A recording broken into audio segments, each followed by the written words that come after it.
Hey, Brad.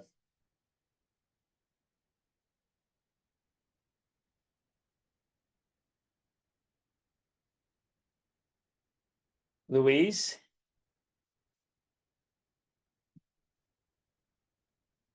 Louise and Brad and the eponymous Sherry Barraquillo is going to be on again.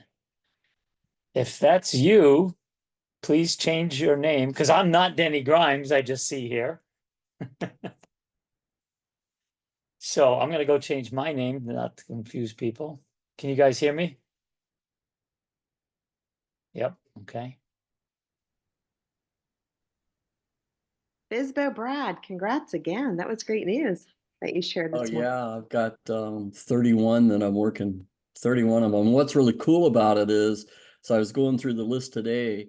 Unfortunately, they all have it listed with me, but the FSBOs are listing.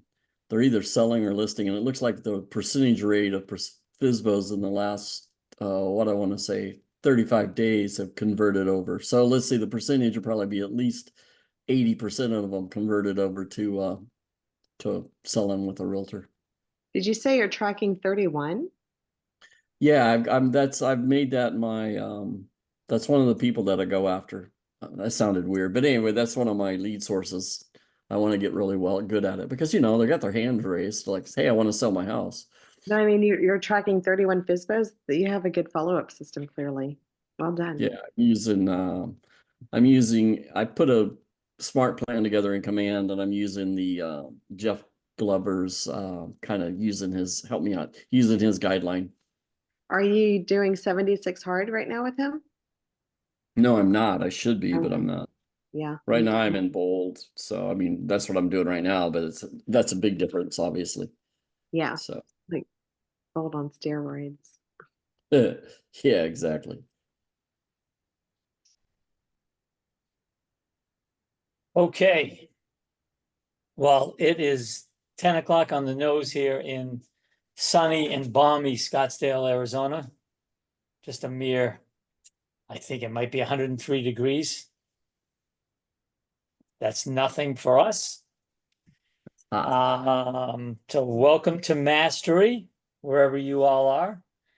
And again, I am not Denny Grimes. I am Don Aldrich from Scottsdale, and we have Louise Weiss from Florida as a co-host here. So we are going to run Mastery in Denny's absence right now. And I am also working on getting people in as well, Louise. So hopefully people will have patience with me as I fly the plane and allow people in. So I thought, so Mastery, for anybody that's new, and I can't tell who's new on this, Mastery is kind of a recon on steroids, if you will. And recon is Denny's real estate conversations that takes place every morning at 9:30 East Coast time and 6:30 my time. And I thought John McLeod made a good point this morning talking about, where do we get the scripts? And this is not about scripting where we are just rattling off something that we've memorized, but this is Matthew's in too. Hey, Matt. Um, this is about having practicing conversations with our clients, not just reading and memorizing a script, and we're really not listening when we do that. So I thought that was a really great comment that John said this morning about practicing conversations, not memorizing scripts, because nobody likes to be scripted. So again, that's what we're going to be working on. And Denny basically said we'll have a free for all here today.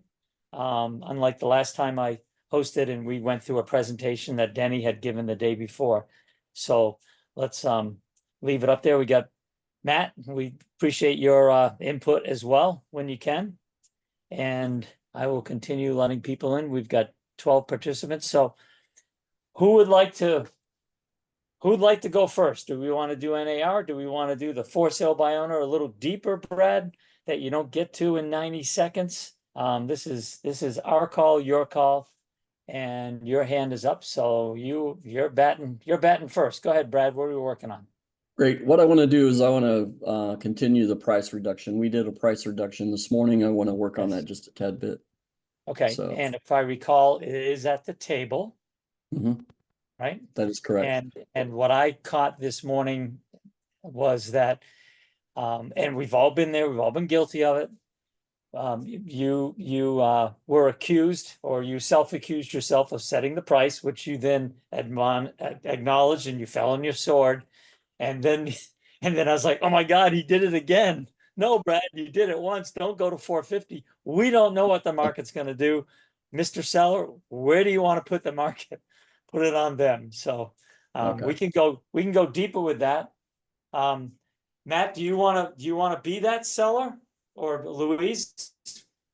What do you Yeah, feel? I can be the seller if you'd like. Okay, so just pick it up from the beginning, Brad. And again, this isn't necessarily time. This is in real time. So go ahead, take it on. Great. Hey, Matt, thanks for getting together with us today. We've had quite a few showings here. We talked about the 3 outcomes earlier when we listed the home. Are you familiar with those? I mean, you remember that? Yeah, vividly. I'm familiar with, what we should be expecting. Okay, good deal. Here's the sheet again, if you want to take a look at it. So I guess we've probably had, if I counted them, we're looking at probably about 20 showings so far, and we haven't received an offer. And so that brings a little concern to me, and I wanted to reach out to you, get with you and find out what your feelings are about that. How do you want to react to that situation? Well, I mean, we've, had a lot of showings. So I figured, just let's see if they can bring an offer. Okay. So what is your time frame? I mean, we've talked about it before. You weren't in a real big hurry to sell the property. So I just, right now I'm feeling like we're probably at step number 2. We're getting the showings, no offers, and it's giving me the indication that the price is wrong. Well, what gives you that indication? Well, just because of what we're looking at here is the 3 outcomes. The 3 outcomes says it's the 3 outcomes is a indicator of how our pricing is set. And because of the no offers with the amount of showings, I'm feeling like our price is a little bit high. All right. Well, what do you think we need to do? Well, again, it's your home, it's your situation, but I want to help you get this house sold. That's my responsibility to sell the home for you. I think we need to reduce the price, and I think we should look at it seriously, considering the fact that winter's coming on and things are changing. The market always changes. So I think we should look at a considerable amount of a price reduction. Wow. Okay. So what do you think? Well, I'm thinking reduce it by about 10,000, but then again, it's your call. Okay. Well, you say 10, let's go with 10. All right, very good. I will get that taken care of, and we'll see we'll look at what happens. All right. I would be curious to like reverse it and see how Matt would handle it when You Brad's. ready? Yeah, I was thinking that. So can I give you a little bit of feedback first? Oh, yes, please. And I'm sorry, I was muted. I was trying to Sure. interject. So yes, Matt, I want you to flip it around. Brad, now I just lost my train of thought. That's I all right. think Here, you can now. Don, when you get your What are you going to do 30 days from now if the 450? You're going to have that same conversation. So I was going to say, okay, now do it 30 days. But Matt, let's flip it around. Yeah, really quickly though, if I can give you some feedback, Brad. Yes. One thing that I always like to explain to agents that I mentor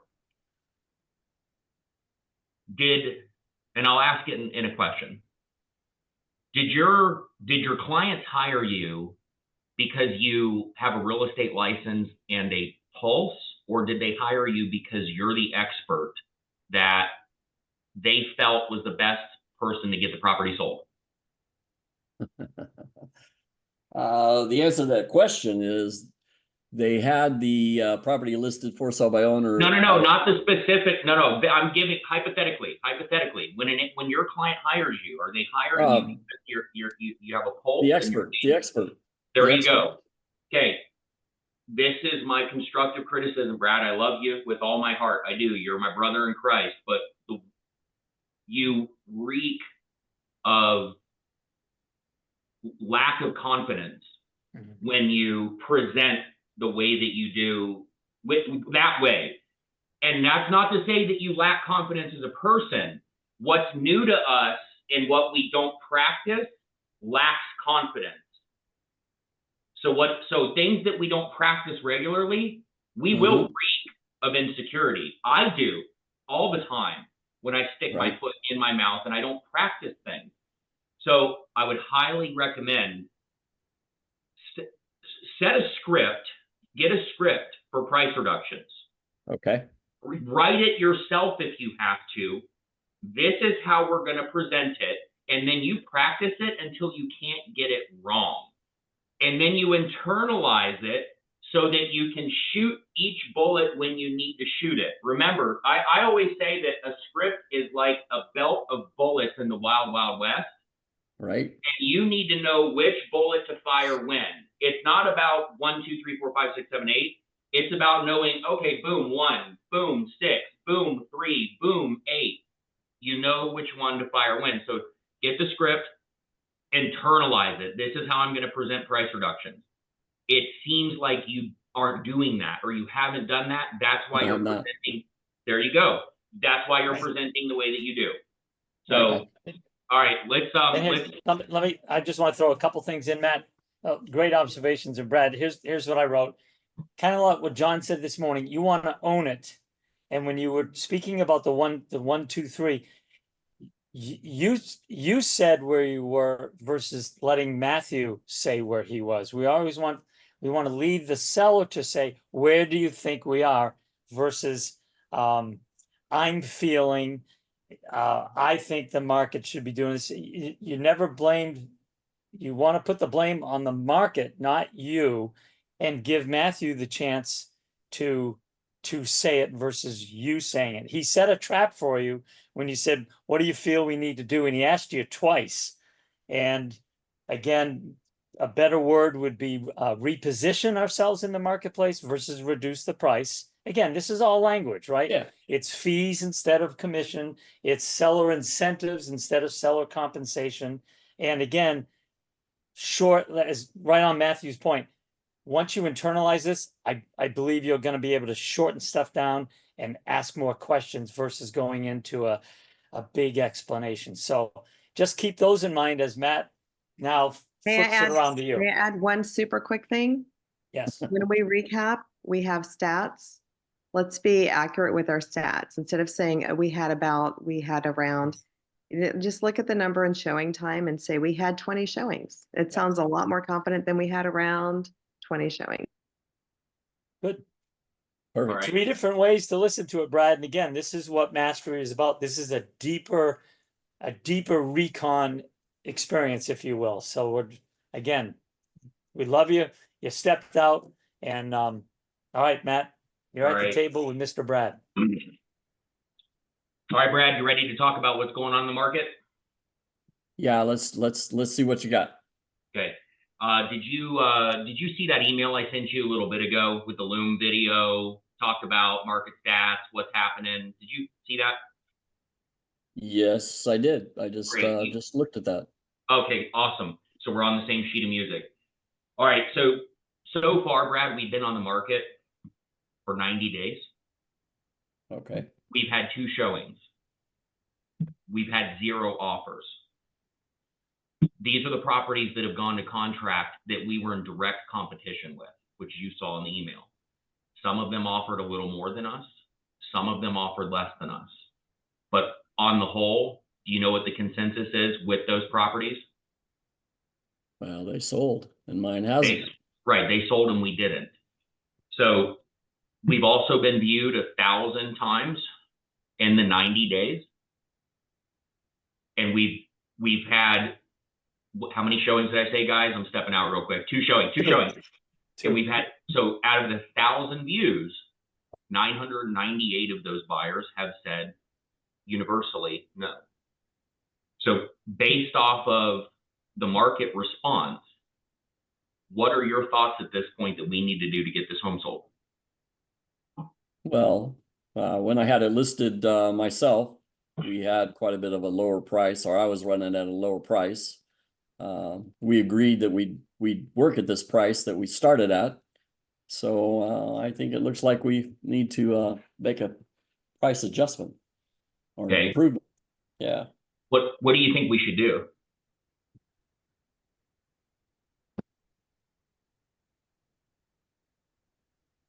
I think we should reduce the price by a certain amount. Let's see, looking at the comparables here, let's reduce it $10,000 and see what happens.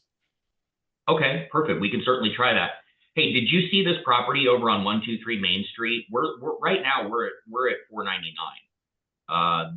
This property over on Main Street, it's listed at 450, and it has 5 bedrooms, 4 bathrooms, and an 8-car garage, and a double-sized Olympic swimming pool, and it's on an acre. Okay. You see what that's listed at? Yeah. And if you were a buyer looking at our home and that home, which one would you buy? Oh, obviously that home. Okay. The Olympic-sized pool for sure. Yeah. How would you feel about getting just below that one and seeing what the market shakes out for us? Okay. Yeah. Okay, let's great. try. Yeah, Awesome. I see where you went. I like that. I like that very well because you had the facts in front of you. What I'm running with right now is I'm, just running this through my head. And to be quite upfront, I think I overpriced it to begin with. And so I'm having to, in my mind, I'm making that up. That's where the lack of confidence is coming. But I feel like with going in with stats, like Louise said, and following your example, I think that'd be a much better approach. Right. And stuff is selling. Selling. So whenever I list a property for sale, I always set up an email subsequently that sends them the properties we're competing with. Right. Like a home finder. I send it to them. So the second they come on the market, they're getting smacked in the face every morning with the properties that we're in direct competition with. Then when I send the market updates every 2 weeks, I do mine every 2, not every 1. 7 days sometimes isn't a lot of time, especially when you get hit with a storm like we did with Debbie, and then it's like, well, throw 3 days away. Right. So then when I do the market activity report, I look at the past 14 days because I haven't done an update in 14 days. And I move it from active competition. I go and look what went to contract. And I send them those properties in that update because we help them sell effectively. Right. And then you go in, knowledge is power. You go into that appointment and you can say, hey, we've been on the market this long. We've had this many showings. We've had this many offers. These are the properties that have gone to contract. We've also been viewed approximately 3,000 times. What are we going to do from here? Okay. Yeah, that's very helpful. Just a couple comments too, and what, again, Matt, for everybody's benefit, what Matt did, he went through the stats. We're on the same sheet of music, 90 days, 2 showings, no offers, homes have sold in the area. We've had 1,000 views, 2 people, it was a market report, right? And then Brad, it was, what are your thoughts to get this home sold? And then he said, what do you think we should do? And even when you came up with the $10,000, Matt never said, okay, great, let's sign and go. The key words were, well, we can try that. And while you were marinating on that thought, then he threw in the neighbor down the street with the Olympic-sized pool and the 8-car garage. And so he never acknowledged that the 10,000 was correct. He let you figure out, maybe I should go deeper into that price adjustment. So here's what I've adopted from Denny. And I think this will help. I want you to repeat after me, Brad. I don't set prices. I set What? Do you remember? Expectations. Right. Say it again. I don't set prices. I set expectations. Right. We don't set prices. We set expectations in case the market does not respond to the seller's wishes, if you will. We're out of the crystal ball business. We're out of the, you're the expert, and experts have the wisdom to say, you know what? The market's going to tell us a story and we have to pay attention to it. So I'm not setting Beautiful. your price, Mr. Seller. I'm helping you guide your way through those numbers, but the market ultimately will tell us a story. And by the way, if that doesn't work, what are we going to do and when? Have Mhm. that conversation up Yeah. front when we have the three outcomes. So good job. dude. Does that help? 100%. One more thing. I agree. I don't set prices. I don't put numbers in their mouth. But what I will do sometimes is if I'm an unstoppable force that's meeting an immovable object, so like a juggernaut, per se, I will ask them, well, hey, Brad, if you got an offer for let's say you were at 500 again, Brad, if you got an offer for 450 tomorrow cash, closing around your schedule, you're gone in 2 weeks. What would Right. you do with Exactly. I'd probably take it. that? Okay. How would you feel about repositioning to 450? And we can tell anybody else that comes in less than that to pound sand if you're not happy with it. Yeah, that feels pretty good. Let me think about it for a minute or two, but yeah. Okay, great. That's it. I'm not telling you, hey, we need to do this. Hey, if you got a cash offer for $300,000 closing in a week, would you consider that? What would you do with it? Right. Got it. And one other line that just popped into my head, and Danny said this once, well, I said this more than once. We don't know. We can't absolutely guarantee that your house is going to sell for 700,000 when the market's showing 5. We don't know. There's always an outlier. And one way around that I caught a long time ago, let's say the market's more in the low 6s and the seller wants 725 and we believe that that's too high, versus us telling them what Denny said one time was, okay, Mr. Seller, obviously we can price it where you want to. Do you see anything in this neighborhood that has sold in the last 6 months that has a 7 in front of it? We may be the outlier, but do you see anything that starts with a 7? And that may help them get into the 6s versus trying it at 7 or 710 or 725. So again, you're still blaming the market. Well, geez, maybe I've missed something. Matt, is there any other property here that is sold that's starting with a 7? Right. And Yeah. again, I really want to defend your position. Help me understand how you're coming up with this. Yeah. I want to fight for you. Show me the properties that have reflected this, so that when an agent calls me or a buyer calls me, I can give them that data. Yep.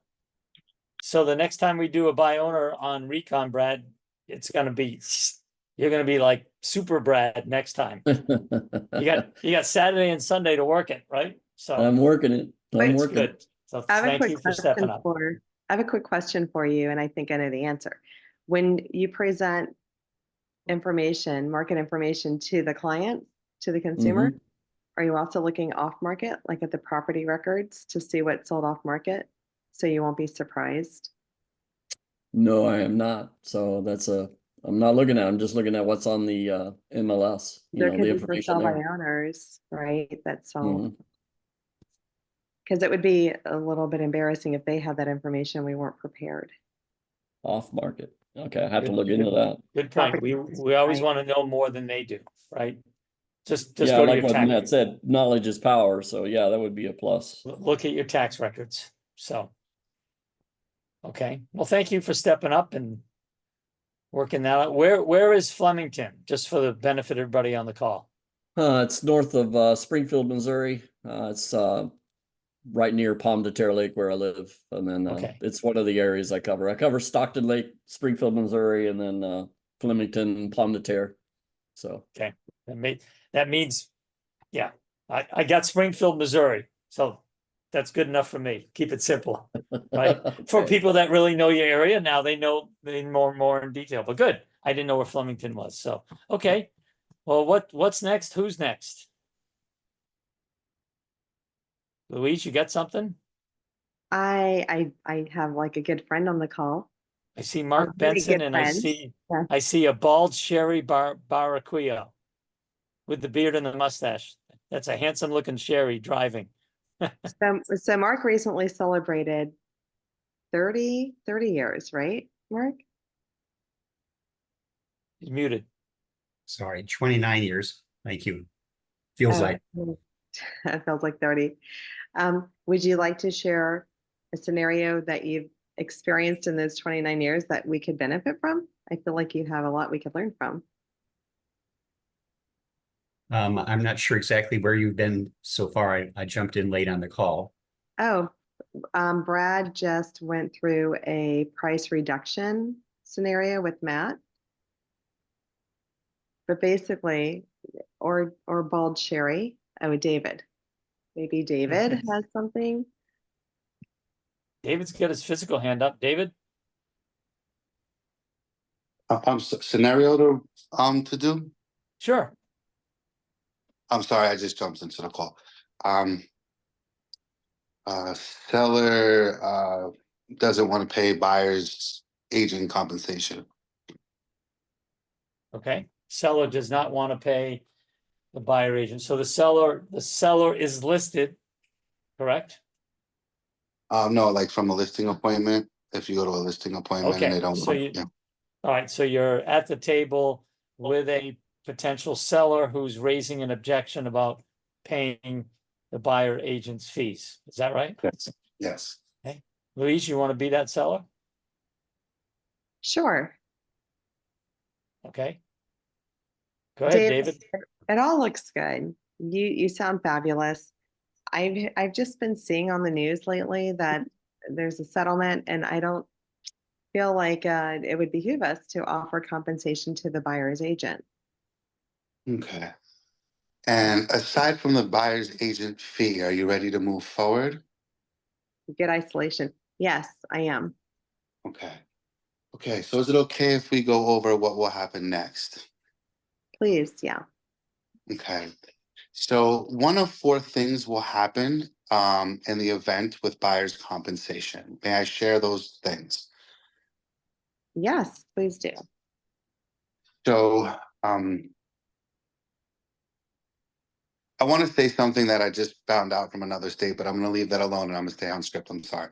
But the New Jersey Realtor buyer's agent agreement actually has a box that in the event that you're not going to offer compensation, that the buyer does not want to be introduced to the property. So I actually printed that out for my listings because I thought that was relative and sellers understanding how much their house would be shown without offering compensation. I know our particular MLS doesn't have that, but another MLS in New Jersey does. And I thought that was interesting for when doing the listing presentation. I'm sorry, that's off subject. One of four things. That will have little to no showings due to the fact that the buyer has selected to not see properties that the seller's not offering compensation. The second thing that could happen is that they will write it in on the contract, so they will still present it with compensation. The third option is that the buyer and the buyer's agent will discuss it prior to presenting it and offer less. And the fourth potential possibility is someone that was willing to work for free could represent them, a family member or a friend. What do you think which option do you think for compensation is going to have the most ability to get showings? Well, I'm gonna throw you a bone, David. What's important to me is that we net the most money in the sale of this property. Okay. So the net is most important to you. Okay. So in the event that we get more activity, do you think that we're going to have the opportunity to procure top dollar? How would that work? What would that look like? Yes. So if we offer little to no compensation, do you think that we're going to reach a lot of buyers or a little amount of buyers? If we offer no compensation, I would imagine, well, I don't think it's up to the buyers. I think it's the buyer's agents that wouldn't be attracted, but the buyers are the ones purchasing. They should see the Yes. property regardless, right? Absolutely, but unfortunately, due to the new NAR requirements, every buyer is going to have to sign a buyer brokering agreement where there's going to be a compensation that they're going to be obligated to the buyer's agent. So in the event that if we're not offering it, the buyer has to make a decision if they're willing to pay for their own representation or purchase a property where the seller is paying it. Hmm. What what do you feel would get me the best net? So I find that incentivizing the property is really important. So in the event that the buyer doesn't have to pay for their own representation, and I do believe that this would create more activity and would procure the highest net. So are you saying you feel like we would have more showings if we had more incentives? I do believe so. As Okay. mentioned, if the buyer has to pay for his own representation, he may not see it, or if he does see it, he still may try to negotiate it. But I don't feel that that a buyer is going to pay more because they have to pay for their own representation. So can we say that the seller is open to offering compensation, but not attach a quantity to it? Absolutely. Okay, maybe that would be the way to go. Absolutely. Um, so aside from that, okay. And then at that point, you would just move forward with like the next steps of Yeah, trying I to, would, yeah, I would check whichever box said that yeah, I'm open to it, but I'm not identifying a quantity. okay. And you've signed me, you've sealed me, and we're good to go. Put your side in the yard, David. Let's rock and roll. Yes. Hopefully it goes that well. I do find, I'm just sharing with experience on, just had a listing appointment today, and I'm preparing for it. It was actually a for sale by owner, and they've been on the market for 3 weeks. They've had no showings, no contacts, and I just went back to that market update structure of sharing with them, what's gone pending, you know what I mean, and their competition, so that they're understanding, what they're competing with, and hopefully that she'll understand that what you had said, that it's more about the net than it is. She's already done a price reduction where I think it's lower than, my opinion, lower than where it should have been positioned. But needless to say that, just trying to show the value of real estate agents. I wrote like a paragraph about the 4 buyers types, and that a serious buyer in a hurry and a serious buyer that's not in a hurry is very likely going to be working with a real estate agent. And for sale by owners usually get FISBO. I mean, they usually get investors or people that aren't really qualified to buy anyway. So, if they want to sell the property, incentivizing it so that the buyer isn't responsible for that, is a good probability that that would help with marketing the listing. I'm going to pull Mark in here because he dropped some very good nuggets in the chat. Absolutely. Would you like to share, Mark? I think everybody can see the chat. Maybe those that are watching the video can't. So the first one was, would you rather have more agents showing your home and negotiate offers with buyers' compensation, or have fewer showings and perhaps fewer offers? The second one was, you're not obligated to accept any offers, only those which net you what you're looking for. And then the last one was know your competition. What are the other sellers offering? So if you're in a hot market or in a slow market, you need to be able to understand what your competition's offering anywhere. I'm really fortunate in the little town that I'm in that over 60% of the market is new construction. So when they talk about competitors and more than half of the market is new construction, they have incentives for it. So it's a little bit easier to have the conversation with the resale market of listings. Yeah. What do we know about new construction? New buyers are ready, willing, and able to pay at least 10% more for a new home based solely on the fact that it's new. Yep. The builders know the market's correcting just as much as we do. So what are they going to do in order to incentivize buyers to buy them? They're going to pay their buyers cost to close. They're going to offer realtors more commission. You know, I joke with my clients and I say, you know, back when the housing market was going crazy in 04, 5, 6, 7, 8, said I could take you as a buyer and drop you off at the model center and they'd pay me 8% just for dropping you off at adult daycare. So that, and I said, so what, but Dave, can I give you some pointers on your conversation you just had? Absolutely, Master. And Louise can role play it with me if she wants, and we'll just take it step by step. Because what I would like to recommend is try to get to a point where you can use as little words as possible. So Louise, go ahead and tell me that whatever the first thing was, you don't want to pay an agent. Yeah, I've heard that I'm not obligated to offer compensation to a buyer's agent. And so I'm thinking we won't, and then we can net more money. How do you think that will benefit you? Because it's a less of an expense that we have, one less expense we have in a transaction. Sure. What do you get if the home doesn't sell? Well, nothing, but that's why we're hiring you, because you're a sharp guy, right? Sure, absolutely. Did you know that the average agent sells 2 to 3 homes per year? That's why we're not talking to them, we're talking to you.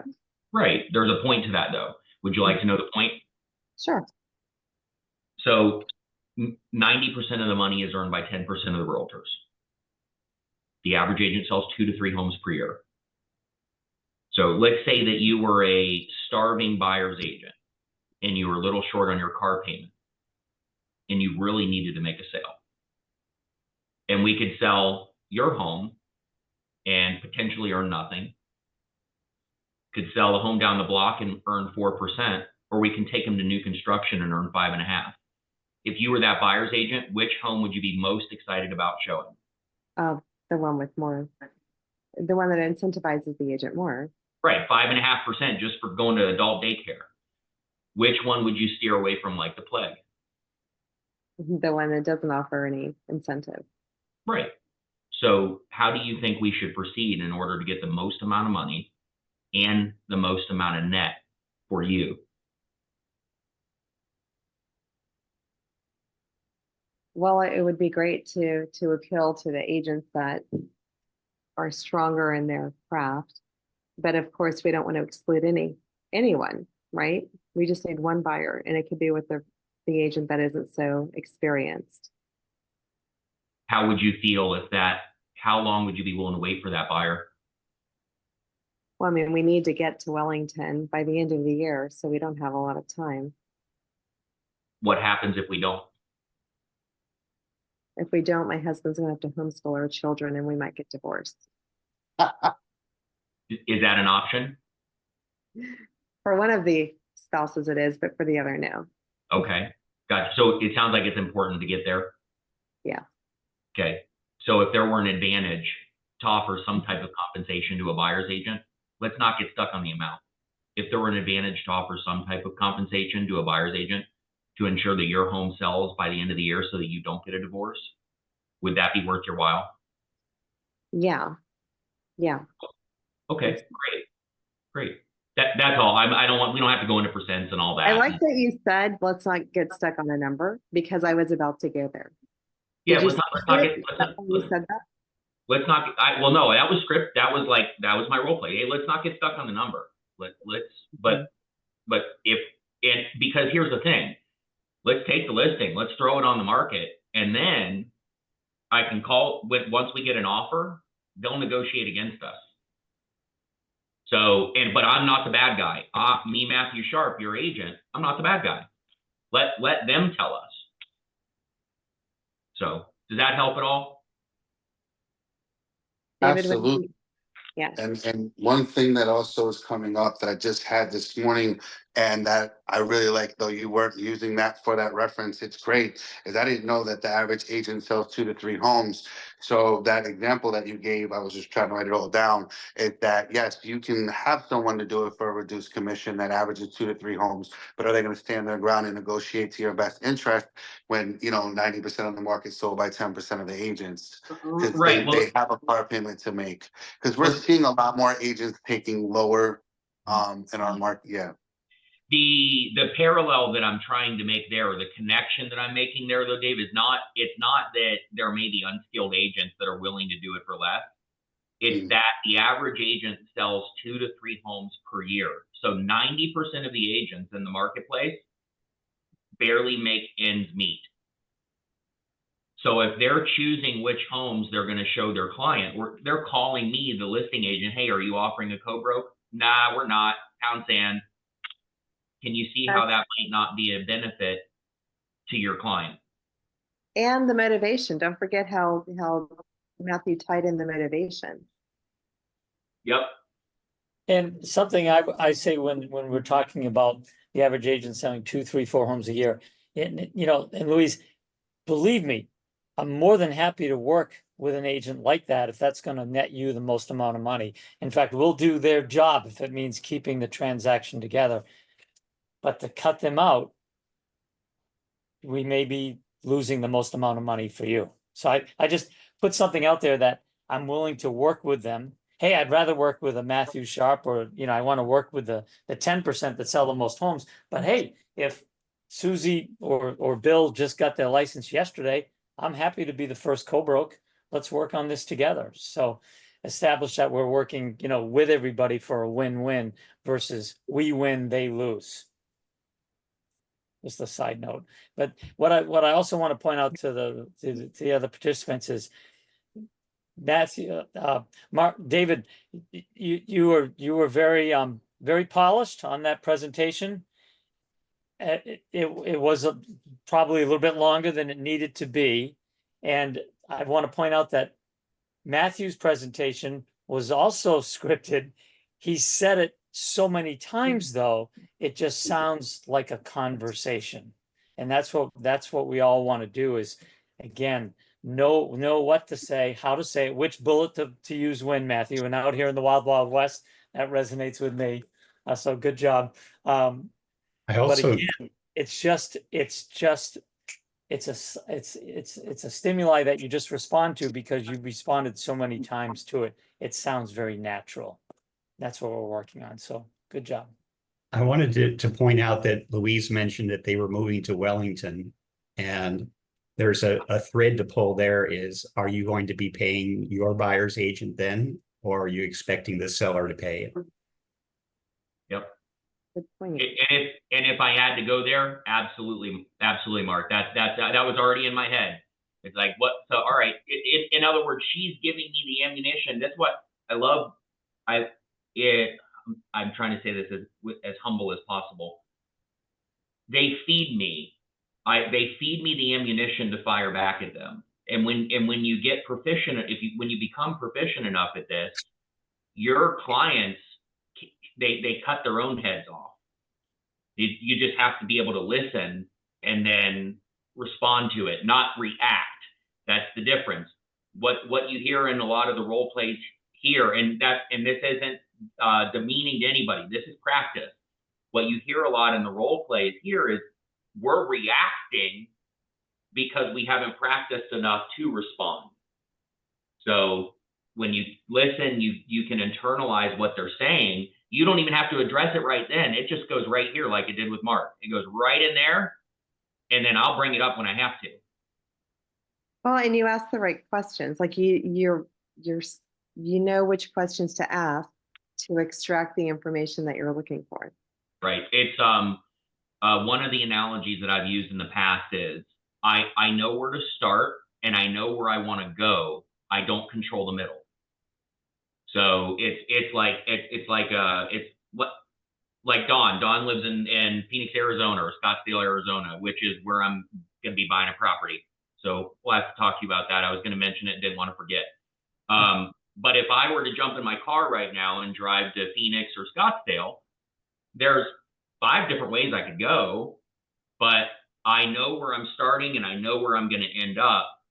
The conversation dictates where I go next. Yeah, and the other point on the not okay, so when you go to the next area where you're going to buy a home, and you're not as far as paying a buyer agent, as far as being a buyer, you're hoping that you're going to be able to see all the properties that are available versus just a select few. So wouldn't you want your agent to participate with as many agents as possible as a buyer, so you're going to get more of the pick versus just the ones that somebody may say no to. I'm just, I don't have that down. That was just a thought Yeah, that no, popped into my I know head. where you're going. It's like, hey, Yeah. when Louise, when you move to Wellington, do you want to exposure to every single home that meets your wants and needs, or do you just want the scant few that are offering to compensate or cooperate with agents? There you go. I feel most comfortable just focusing on the net. Like, hey, let's, like, to use Matthew's phrase, let's not get stuck on a number. Let's look at the net that you're hoping to get. And then when the offers come, that can be negotiated, to go back to Mark's point. We can negotiate this. You're hiring us to give you the most exposure. So this is how our goal is to get you the most exposure. How do you feel we can best do that? By being accessible to everyone, or being attractive to a few? Right. The reason why I don't use that in my presentation is because I've probably already used it with them on the phone, and I'll use it in my presentation. But on the phone, I ask all the time. Like, you get it with for sale by owners or expires and cancels. Yeah, I don't want to, I don't want to pay a buyer's agent, and say, okay, hey, not a problem at all. But what's most important to you? Or I don't want to pay 6% is what we used to hear a lot. And I'd say, hey, that's not a problem at all. I wouldn't want to either. But what's most important to you? What you net, or what a brokerage fee is? So if I can net you what you need to net, does it matter what we charge? That's how I handle that. I think one of the other things you have to be careful about, and when we talk about getting the most amount of activity, is if the market is slow and they said, well, you said if I offered buyer agents compensation, we would get more showings, and we're not getting showings. So right. It's a combination of a multitude of factors: the location, the condition, the price, and the availability of it being sold. And maybe a fifth one, if you're offering buyer agent compensation. And right. We don't want to imply that it's a guarantee that you're going to have a line outside your front door. Yep. That's just like when we were talking about repositioning the price to $10,000 less. And you say, yeah, well, Brad said, well, let's drop it to $350. It's like, well, what if that doesn't work? And then when Dave was doing his role play, just to pair it, or caveat off Mark, if he's saying, well, I think that offering buyer's agent incentive is going to get us more showings. What happens when you throw it on the market and there's cricket? Right. So the famous last words of real estate, and I will apply this ubiquitously. So the words you never want to hear from a client. And so whenever you say anything to them, you have to think of these words from Matthew Sharp. They're the dumbest words in the world, but the famous last words in real estate are, when your client, whether buyer, seller, investor, parrot, whatever, say, but you said. But you said. Those are the famous last words, which is what Mark just was saying. But you said that we'd get more showing. So whenever you're going to say anything to a client, think about it. Can this come back to David? Can this come back to Brad? Can this come back to Matthew, Don, etc.? And they say, but you said. Or, hey, Louise, I think we should do this. That's, yeah, I Right. think, right? Denny's been helping me Or a I lot. said, well, you told me that you thought doing this, I'd be sold by now. Well, I was wrong. I got to fall on my sword. Now you're right back to you're rope-a-doping, you're taking the punches, you're not coming from strength. Yeah, I think I said, just be really, really careful. That's such a great thought, Matthew. It's like what I'm about to say. If a judge is sitting there, is this going to come back to me in a courtroom, right? We got to put it on the market. What do you think, Mr. Seller? That's a And great. it's easier said than done, right? It takes a lot of practice. So the one thing that, you know, some in here know about me, maybe not a lot, but so my family's been in real estate and real estate law for about 100 years combined. So I've got attorneys in the family and I've got realtors in the family. You know, and so there's in law, there's case building questions. You know, so meaning I'm going to ask you questions in a specific way. And I'm doing it in such a way that I'm building a case. And I've had it done to me in real estate over the years with other brokers and buyers and sellers. And as soon as they start doing it, I back up. Like my instant response is to slam on the brakes because I see what they're doing. And that's that. But you said most agents, what they'll do is they'll jump right into it and they will react. It's okay to pull back and reflect and pause on these things. You know, hey, you know what, Brad, that's a great point. I'm not sure. Let me look into that and I'll get back to you. So and instead of just saying, yeah, I think we should offer some commission because we're going to get more showings, just using that as an example. But in anything, any event where, you know, you're not certain and you don't want it to come back on you that, you know, well, you said to do this, or I think this, just pause. And then the other thing to that is, oh gosh, I had a train of thought. Hold on. It didn't leave me. It's right here. Okay, I'll No, say it something. left It'll trigger. It'll come back. Yep. And the other thought was when somebody says, well, let's say I've built the trust with Mark. You know, he hired me 30 days ago. He trusts me. Maybe he's a past client, maybe he's a friend. He trusts me. It's really, I've almost been caught, thank goodness for Recon, because I have been asked, well, Don, what do you think? Because they're thinking of you as the trusted advisor. They're thinking of you as the expert. They're complimenting you by saying, what do you think? And boy, that is so much easier, Brad, to go, well, I think we should drop it $10,000. And then you're dead in the water. It's even with a trusted person, it's like, gosh, you know, let's figure this out together. Let's look at the market. What are the numbers saying? What's the activity? What's sold? How many showings have we had? You know, we have so much other data to fall back on and use versus, oh, thank you for the compliment. I think you should wear, well, okay. Those of us that are married, do I look fat in this? that was actually the thought that derailed. So I typed it in chat, like, what would you do if, or how would you feel? Like when they say, well, what do you think we should do? Well, Brad, if you got an offer for this, would you accept it? You're not saying that that's going to happen. You're saying, well, if we got an offer for this, would you accept it? Or would you consider this? Or would you do that? Yeah, I think I would. All right, well, great. Well, then how would you feel about trying that? So you've done this, Mark. I mean, I'm certain you've done this many times. You've had that conversation. And when you throw out the numbers, is that like a litmus test? Because I'm sure at some point they would say, no, I wouldn't accept that. And you just keep offering another number. And then when they lock in at a number, that's when you go to the next step.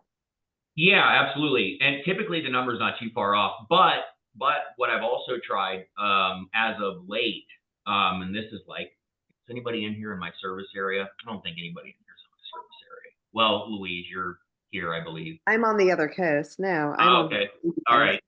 So what I do now, like, yes, I do throw out numbers. I'll just be like, you know, if you're, let's say you're at 1 million and you got no showings, say, well, sometimes I'll like shot over the bow, like way down. Well, if you got a cash offer for 750, and my tonality changes big time, you know, and I like back up. If you got a cash offer for 750 cash, you know, close around your schedule, 30 days. I mean, what would you do with something like that? And then silence is your friend. Just shut up until they talk. And it's like, no, absolutely not. Okay, great. So what would be an offer that you would consider? So that, again, I throw that back at them. If they said no way to 750, okay, so what would be a cash offer with terms and conditions in your best interest that you would consider? And if they said 1 million, okay, great. How long would you be willing to leave it there and it not sell? Because, you know, hey, Louise, you're the boss. We'll do anything you ever want under one condition. Would you like to know what the condition is? Sure. What? Don't call me in 6 months asking me why your home hasn't sold. Because the only answer I'll have for you is the market hasn't accepted your price. So what would you like to do from here? We need to get the Wellington. All right. And there was something I was gonna say. What would you do if, yeah, that, just those scenarios, like to not always just avoid, but you said those situations will come back to haunt you every single time. And you're helping them self-discover. Right. Yep. You're not giving them your, oh, that was what I was going to say. I just had this yesterday. With a buyer. Well, she's turning into a buyer, and she earns a high income. She's a nurse practitioner, and okay, yeah, absolutely, Mark. This will be really fast. Nurse practitioner, owns property in wherever. She's down here. She's staying in a family's home right now, and she's been capitulating back and forth. Do I buy? Do I rent? Do I buy? And through a sequence of questions, it became apparent that her and her husband weren't on the same page. And I just replied back to her and I said, well, hey, there's a very strong undertone of you all not being on the exact same sheet of music. And then it triggered a call. We spoke yesterday. And she said, I just need you to tell me what to do. My husband says it's stupid to be renting. I just need you to tell me, in her words, not mine, guys, that I'm a fucking dumbass and I just need to buy. And as you can tell, I built rapport with this person because she's just very open. And I didn't tell her what to say. What do we need to do? Well, most agents say, well, you should buy. And I said, well, Louise, you're going to put $30,000 down. You're talking about putting $30,000 into paying rent for the next 8 months. You're going to pay it in full. So let's fast forward 10 years. Okay, so you're you now. Fast forward, you're 10 years older. Would the 10-year older you be disappointed that you didn't invest that $30,000 and it turned into 70, or you own a property that goes up in value over time and you can rent in a worst case scenario? Would you be disappointed? Absolutely. Okay, so do you have your answer? And she said, let's buy. That's how I handled it. Self-discovery. That's it. Go ahead, Mark. Several months from now, when we start having some closed data, we'll be able to do some due diligence and determine which percentages of homes that offered buyer agent compensations sold for either higher price, shorter time frame, versus those that offered zero. And it's going to take a little effort on our part to contact those agents either now or after the closing to find out what kind of compensation was offered to the buyer's agent, if any. I'd be willing to bet though, Mark, and tell me if you'd agree. We probably won't have to dig too deep because we'll just look at the ones that have been on the market for a really long time and started out way up here and are now way down here. We'll just be able to call those agents and then take the ones that sold in 3 days and call them, and you'll probably have your answer pretty clearly delineated. I think there are going to be studies that are going to give us this data. Yeah. Yeah, 100%. There are going to be like not double blind studies, but these third party studies that they're going to start calling these brokers and say, hey, did you offer compensation? So yeah, with time, to Mark's point, I have a feeling this whole ball of yarn is going to unravel itself with time. It's just going to take time and patience. David? I was going to ask if anyone has thoughts on the solution that we'll need for appraisals. Because I had an appraisal yesterday and the buyer's paying for compensation. And I'm just running out random numbers. If a house sells for 300 and the seller pays compensation, then the house value was 100, 300,000 minus compensation. If the seller presented the house in the market value and there was nothing paid, he was a realtor, he had no agent, the seller agent did it for free, who knows, then it's sold for 300. If the buyer pays the commission, it's 300 plus that commission. That's a sensible range in our market. Wouldn't the appraiser just treat it like a concession? But that's what I'm saying. If it's not disclosed what compensation is, how do they record it? They Yeah, hit us but really hard in our market with concessions. I think it's, I could be wrong, but I feel like the appraiser is going to treat it like a concession. They're going to, when they look at comps, they're going to see sold for this with that concession, sold for that with that concession. I think you're going to get phone calls from appraisers asking if there was buyer broker compensation on. Yep. Yeah. Or the appraisers are going to. But are brokers putting in buyer's compensation as compensation in the MLS? Because that I haven't. No, it'll be just a phone call from the appraiser, just like they call you now and ask you if there were any, less than arm's length aspects to the closing price. Yep. Yeah. Especially. If they call you. Go ahead. I was going to say That's a big swing, even on a small. Well, I without getting too far down a rabbit hole, I don't think that it's going to be such a world moving situation as far as like it's not going to affect. Is it going to dramatically affect the housing market? Not to the degree some people are saying. But our appraisers really going to have to dig deep now and really start to make the calls? Yeah, more than ever. I mean, I've sold 5,000 homes. I can guarantee you that I've probably gotten 2,000 phone calls from appraisers for my listings or my sales. Now, I would venture to say that number will be more like if you sell 10 homes, you probably get 4 appraiser calls. 4 or 5 appraiser calls, just because they are going to need to adjust and pivot in this new market. But I don't think that it's going to topple the house of cards or anything like that. Well, thank you for making me better, all of you. I appreciate it. I got some pages of notes. May I share with you one statement that I kind of look at every day that helps me? Would that be acceptable to you? Please.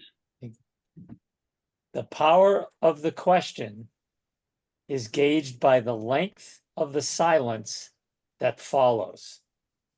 And do you have the discipline to not break the silence? No, I'm Italian. I don't. Mm-hmm. I joke with clients all the time I said, hey, if there's ever awkward silence, don't be upset because I'm just really comfortable with it. And That's and great. I'll try them on it. I've sat there for 3-4 minutes sometimes in listing appointments because the husband and the wife aren't on the same page. And I'll say something like this, and I'll shut up.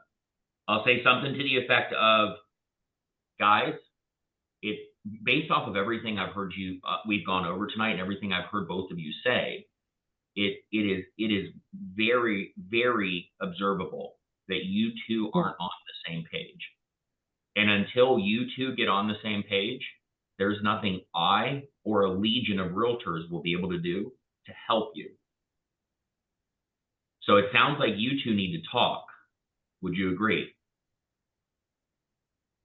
And then I just sit there. And you can see it in their eyes. They look at each other, they look back and forth. And then I'm sitting at the end of the table like this, and they'll look at me and I'll go, and I'm just sitting there like that. So yeah, silence is your friend. Yeah. Anyway, grateful for you guys. Thank you so much. Grateful for all of you. Thank Thank you. you all for sharing your time. It's very helpful.